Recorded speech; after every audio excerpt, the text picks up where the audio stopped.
Hello दोस्तों, कैसे हैं आप लोग। उम्मीद करते हैं कि आप लोग अच्छे होइएगा और मन लगा के पढ़ते होइएगा। चलिए प्रश्नावली 6.3 के क्वेश्चन नंबर 12 को सॉल्व करेंगे, उसके बाद क्वेश्चन नंबर 13 को सॉल्व करेंगे। तो चलिए क्वेश्चन को सॉल्व करते हैं। सबसे पहले कह रहा है कि त्रिभुज एबीसी बनाइए, तो हम लोग एबीसी बनाएंगे। क्वेश्चन आप लोग पढ़ लीजिएगा। ए बी और सी ए को डी से विभाजित कर रहा है और फिर कह रहा है त्रिभुज पी क्यू आर बनाइए। त्रिभुज पी क्यू आर बनाइए, पी क्यू आर बनाइए और इसको एम से डिवाइड कर रहा है। और क्वेश्चन में दे रहा है कि ए बी और बटा में क्या है, पी क्यू है, अब बराबर क्या है बी सी, अब बटा में क्या है क्यू आर है, अब बराबर में दे रहा है ए डी, अब बटा में क्या दे रहा है ए डी बटा पी एम दे रहा है। समीकरण ए मान लीजिएगा, क्या है समीकरण ए मान लीजिएगा। ए बी बटा पी क्यू बराबर बी सी बटा क्यू आर बराबर ए डी बटा पी एम, इसे समीकरण ए मान लीजिएगा। ये क्वेश्चन में दिया हुआ है, क्या है दिया हुआ है, दिया है।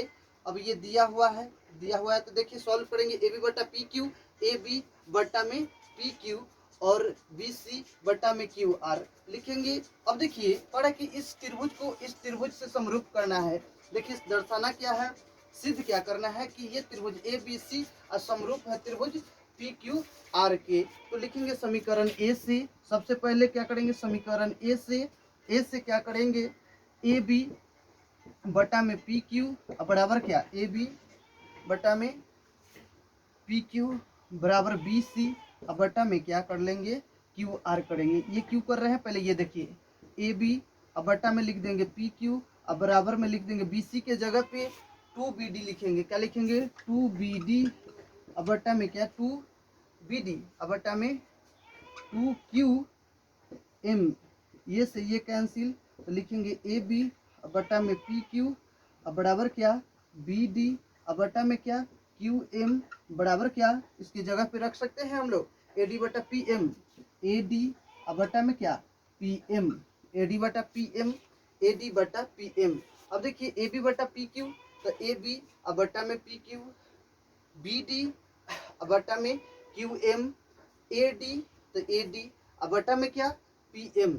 मतलब इस त्रिभुज को बोले ये त्रिभुज को इस त्रिभुज को इस त्रिभुज को इस त्रिभुज से समरूप कर लिए। क्यों? क्योंकि बड़े वाला त्रिभुज को मतलब ये त्रिभुज को समरूप दिखाना है। तो इसको समरूप दिखाने के लिए क्या होगा, ये भुजा का रेशियो इस भुजा के रेशियो, मतलब इस भुजा बटा ये भुजा बराबर ये भुजा बराबर ये, और ये कोण इस कोण से हो जाएगा। तो ए से एस कसौटी के आधार पे तो क्या हुआ लिखेंगे त्रिभुज ए बी डी समरूप है त्रिभुज ए बी डी त्रिभुज पी क्यू एम किस आधार पे, तो एस एस कसौटी के आधार पे, कसौटी के आधार पर। ठीक है, देखिए कैसे सॉल्व कर दिए A B D P Q M. तो इसीलिए जब ये इस त्रिभुज इस त्रिभुज के समरूप है तो इसीलिए कोण लिख सकते हैं क्या कोण बी बराबर कोण क्यू, कोण बी बराबर कोण क्यू।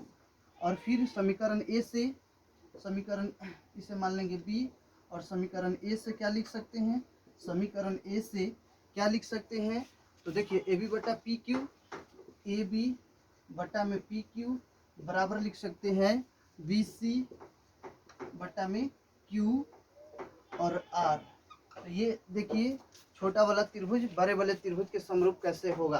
पहले ए बी डी समरूप है त्रिभुज पी क्यू एम, मतलब सबसे पहले इस त्रिभुज को छोटे वाले त्रिभुज को समरूप किए हैं, तब ये कोण और ये कोण बराबर हो गया है। क्योंकि समरूप त्रिभुज के संगत कोण क्या होते हैं बराबर होते हैं, तो ये कोण इस कोण के बराबर हो गया।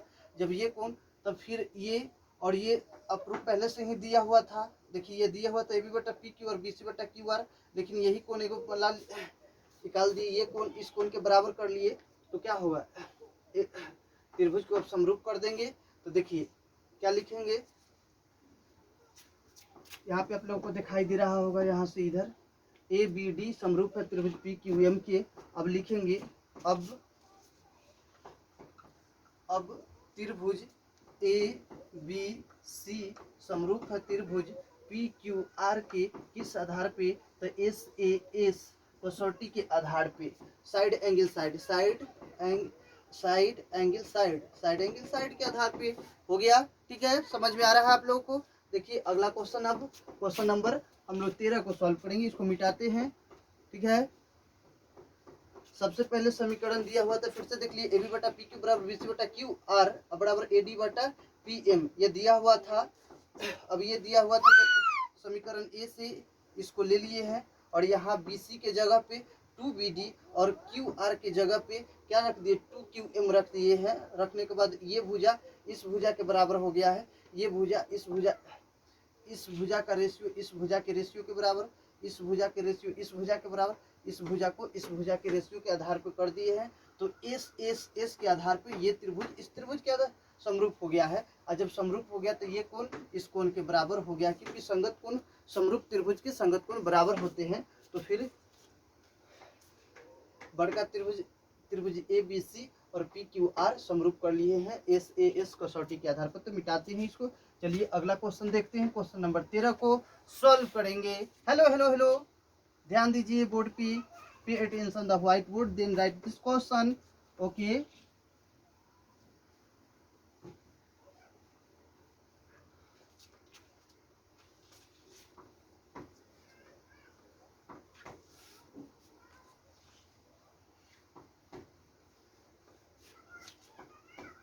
चलिए सॉल्व करते हैं अब इस क्वेश्चन को। देखिए कैसे सॉल्व करेंगे।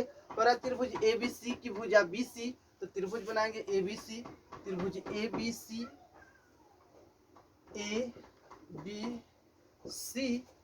त्रिभुज ABC के भुजा BC पर एक बिंदु D है, यहाँ पे एक बिंदु D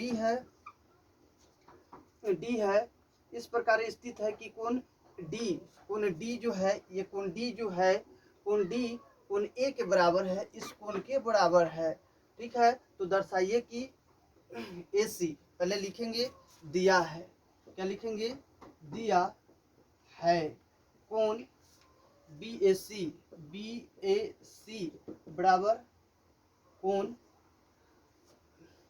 क्या लिख सकते हैं, ADC, ये कोण इस कोण के बराबर है। फिर क्या दिया हुआ है, ये देने के साथ ही साथ क्या कह रहा है, चलिए तो ये दिया हुआ है तो लिख सकते हैं कोण A बराबर कोण D, समीकरण A। फिर लिख सकते हैं कोण C, देखिए बड़ा वाला त्रिभुज, ये वाला त्रिभुज में भी कोण B कॉमन C हो रहा है। फिर इस वाले त्रिभुज को लेंगे भी तो कोण C इजकल टू कोण C के आधार पर त्रिभुज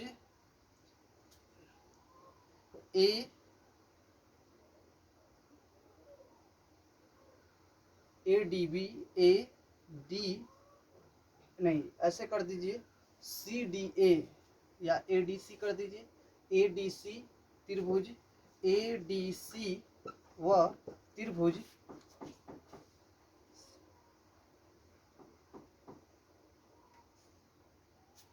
ADC असमरूप है त्रिभुज। ऐसे देख लीजिए, सबसे पहले कोण A D के बराबर है, कोण A जो है वो क्या है, कोण D के बराबर है, कोण C जो है कॉमन है।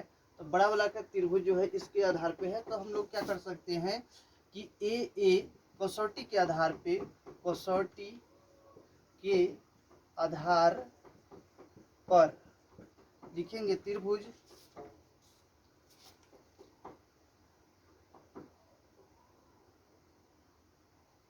कौन त्रिभुज हो जाएगा, त्रिभुज DCDA। तो देखिए त्रिभुज लिख सकते हैं, त्रिभुज CDA समरूप है त्रिभुज CAB के। ठीक है, तो ये समरूप हो गया। समरूप हुआ तो हम लोग सिद्ध क्या करना है, देखिए CD अब बटा में क्या, CA बराबर CD बटा में CA बराबर DA अब बटा में क्या, AB अब बराबर लिख सकते हैं AC बटा में BC, क्या लिख सकते हैं, BC। AC को AC के साथ कर दीजिए, लिखिए CD बटा में ए सी लिख दीजिए, सी ए के जगह पे ए सी। अब बराबर क्या लिख देंगे, ए सी, अब बटा में क्या, बी सी। प्रूफ कर देंगे, आरा तिरछी गुना करेंगे। देखिए आरा तिरछी गुना करेंगे, ए सी स्क्वायर बराबर हो जाएगा क्या, C D into B C. Proved, PROVED, proved करना था, यही प्रूव्ड हो गया। A C square C D into B C, यही प्रूव करना था।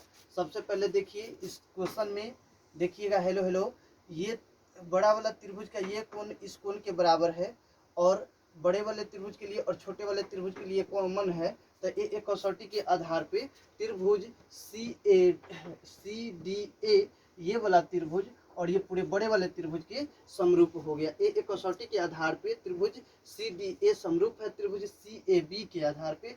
तो इसके भुजा सी डी बटा सी ए बराबर हो गया डी ए बटा ए बी, अब बराबर ए सी, अब बटा में बी सी, और इसको इसके साथ कर दिए क्योंकि इसको इसके साथ करना है।